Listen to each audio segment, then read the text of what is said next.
আমরা 1961 বছরে যুদ্ধ করেছিলাম, জীবন দিয়েছিলাম, ইজ্জত দিয়েছিলাম, রক্ত দিয়েছিলাম, বিনিময়ে একটা দেশ পেয়েছি। কিন্তু আসলে যে উদ্দেশ্য যুদ্ধ করেছিলাম আমরা কিছুই পাইনি। 55 বছরের পর থেকেই আমাদেরকে প্রতারণা করেছে। কাজেই এই প্রতারণার কারণে আমার 24 হয়েছে। আমরা কি আরো 24 লেখো? কাজেই যদি আমরা 24 থেকে না যাই, আমাদের এখন প্রয়োজন সংস্কার, প্রয়োজন বিচার, প্রয়োজন পিয়ার পদ্ধতির নির্বাচন। যদি সংস্কার না হয়, বিচার না হয়, পিয়ার পদ্ধতির নির্বাচন না হয়, তাহলে আবার যে সে অবস্থায় চলে যাবে। সুপার ফ্রেশ ফর্টিফাইড সয়াবিন তেল, শুরু হোক হেলদি লাইফের জার্নি। কাজে অনুরোধ করবো, বিশেষ করে আমরা আসুন সবে একত্র হয়ে ইসলামের পক্ষে এটা গণজাগরণ তৈরি করি। বলে এবার ইসলামের পক্ষে গণজাগরণ তৈরি করানো যায়, তাইলে আগামীতে মুসলমানদের এমন অবস্থা হবে আর আয়না বন্ধ রাখবে না, বা ক্ষমতায় সৈরাতে আসবে, আলেম ওলামাকে রাস্তায় রাস্তায় জমা করাইবে। এই পরিস্থিতি আমরা চাই না।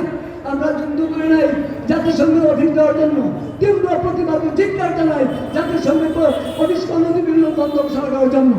কাজে আমরা যুদ্ধ করেছিলাম এই জাতিসংঘ এখানে কাজ করার জন্য না, জাতিসংঘ যেখানে মানবতা ধ্বংস ওখানে কিছু করে না, আমাদের এখানে কেন আসতেছে? কাজে খুব পরিষ্কার, এখানে ইসলাম বিধানের জন্য, দেশকে ধ্বংস করার জন্য তারা আসতে চাইতেছে। আমি আপনাদেরকে অনুরোধ করবো, আমি সরকারকে অনুরোধ করবো, আপনারা জাতিসংঘ অফিসকে বন্ধ করেন এবং দেশে যে ভুয়া মুক্তিযোদ্ধা আছে তাদেরকে বাদ দিয়া প্রকৃত মুক্তিযোদ্ধাদের তালিকা প্রণয়ন করেন এবং মুক্তিযোদ্ধার বাধাকে বৃদ্ধি করেন। কাজে ভুয়া মুক্তিযোদ্ধা থাকবে, জাতিসংঘে এখানে থাকবে, আমরা মুক্তিযোদ্ধা বেঁচে থাকবো, আমরা বসে আঙ্গুল চলবো না। কাজেই সময় হলে যদি আমরা বিশ্ব দিতে হয়, প্রয়োজন হলে আবার যুদ্ধ হবে, আবার অস্ত্র হাতে হবে, আবার সংগ্রাম হবে, আবার যা করতে হবে আপনারা প্রস্তুত গ্রহণ করেন। কাজে সংস্কার আমরা প্রথমে চাই, সংস্কার করেন, বিচার করেন, আর পিয়ার পদ্ধতি ছাড়া একটা নির্বাচন আমরা মেনে নেব না।